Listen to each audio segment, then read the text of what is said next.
Bore da, Mr Colman sy'n ma. Sut wyt ti'n teimlo ar y foment? Colli'r ysgol? Colli dy ffrindiau tybed? Wyt ti'n colli Dyg? Wel, ar y foment, allwn ni ddim cael gwasanaethau gyda'n gilydd yn yr ysgol. Ond heddiw, dwi'n mynd i wneud gwasanaeth Cristnogol i ti.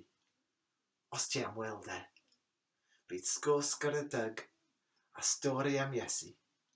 Felly, dyma ein gwasanaeth. Dyg, mae Corin yn y bath. Ie. Mae ofn arau am gyrynod. O, Mr Colman, dylech chi ddod yn ddewr, fel ddi. O, wyt ti'n ddewr? Ie, does dim byd yn fynychryn i. O, da iawn. Wel, heno te, ti'n gallu rhoi y Corin yn yr ardd cyn cael dy fath. Bath? Ie, cael dy bath heno. O, Mr Colman, dwi ddim yn gallu cael bath achos dwi'n brysur. Brysur? Brysur gwneud beth? Garddio. Garddio yn y nos? Ie, na, dim garddio. Gwylio raglen ar y teledu am arddio.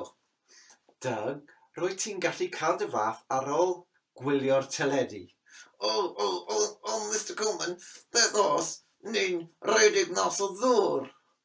Dyg, mae yna ddigon o ddŵr yn y tap i dy fath di.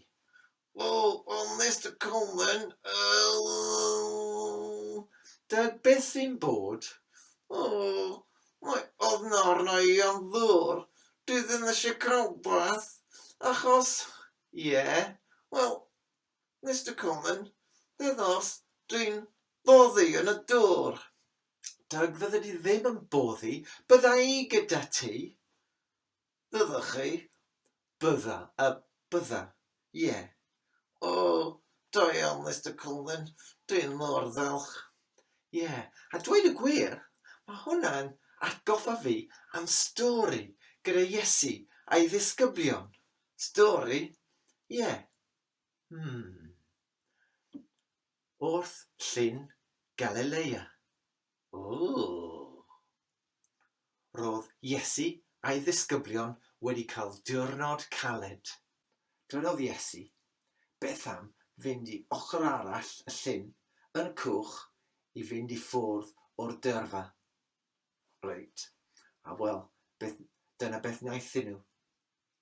Roedden nhw'n mynd yn y cwch mas ar y llyn Galilea. O, da iawn. Roedd e'n mor braf, roedd yr haul yn gwenu, roedden nhw'n mwynhau bod gyda Iesu ar y llyn. Roedd popeth yn dda, ac aeth Iesu i gysgu yng nghefn y cwch. O, cysgu, ie.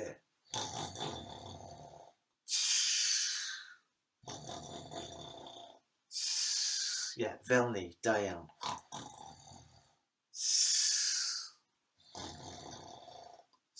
Ie, diolch, Dyg. Wel, roedd Iesu yn cysgu yng nghefn y cwch. Yn sydyn, daeth gwynt cryf a digon o law i lenwi'r cwch. O. Roedd y tonnau yn taro yn erbyn ochr y cwch a fe ddechreuodd y cwch siglo o gwmpas lan a lawr ar y tonnau. O, Mr Colman, dwi ddim yn hoffi hon. Sut wyt ti'n meddwl oedd y disgyblion yn teimlo? Yn ofnus iawn. Mr Colman? Ie. Oedd Iesu yn teimlo'n ofnus hefyd? Nagol, roedd Iesu yng nghefn y cwch yn cysgu. O, dim ond poeni am ei ddisgyblion. Dim ond goffalu amdanyn nhw. Oedd? Roedd y storm yn gryf, ond dim yn ddigon gryf i suddio'r cwch. Roedd Iesu gyda nhw yn y cwch hefyd, cofia. A i bwy bynnag sy'n credu yn Iesu a sy'n ddilyn sy wedi dweud ie wrth Iesu, mae Iesu yn addo bod gyda nhw.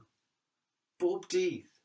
Felly, os ti'n credu yn Iesu, Os ti'n teimlo yn unig, mae Iesu yn ffrind i ti, gyda ti, trwy'r dydd, bob dydd. A os ti'n teimlo'n ofnus, mae Iesu yn gallu gwneud ti'n deimlo'n gryf. O, dwi'n gweld. Ond Mr Colman, Ie, beth am y disgyblion yn y cwch? wel, beth wyt ti'n meddwl dylen nhw wneud? Dethro Iesu. Yn union, a dyna beth maen nhw'n wneud. Mae un siglo Iesu, deffra Iesu, deffra! A mae Iesu yn sefyll yn y cwch. Wel, a dweud wrth y tonnau, byddwch yn llonydd. A tonnau yn llonydd. A dweud wrth y gwynt, byd dawel. Mae'r môr yn llonydd. Mae popeth yn dawel. Wel, nawr tonnau a'r gwynt yn iddyddhau beth mae Iesu yn dweud. Yn union. Wel, pwerus iawn. Ie, ond gyfynodd Iesu i'w ddisgyblion, pam oedd ti ddim yn trystio yno fi? O, beth gwedon nhw? Wel, dwedon nhw, waw! Pwy yw hwn? Mae hyd yn oed y gwynt a'r tonnau yn gwneud beth mae'n dweud. Wel, stori dda, Mr Colman. Yn ti, mae yn stori dda. Mr Colman, Ie, does dim ofn arna i ddechrach am gael bath, o, dwi'n falch. Pam? achos ddeud Iesu gyda ddi. O, da iawn. A bydda i gyda ti hefyd. Na fyddwch. Be ti'n meddwl? Mr Colman, cofiwch, Ie, mae Corin yn y bath. ie, ond dwi'n dilyn Iesu. Mae Iesu yn ffrind i fi. Dwi'n mynd i ofyn i Iesu helpu fi a gwneud fi yn gryf.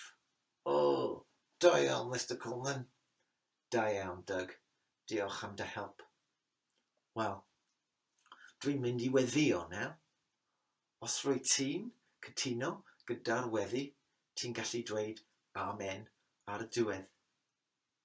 Gawn ni weddio.